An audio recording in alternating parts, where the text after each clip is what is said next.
fast food dahil kami ay pa kumain. Nag-order na rin po kami ng pagkain dyan. At habang wala pa yung orders namin na pagkain, ako po muna ay nag-selfie o nag-video-video dyan.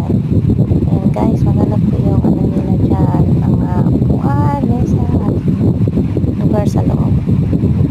At ayun, habang wala pa yung pagkain, ano muna kami dyan, naghihintay. Okay guys, sana ay magustuhan nyo ang video na share ko. Thank you for watching.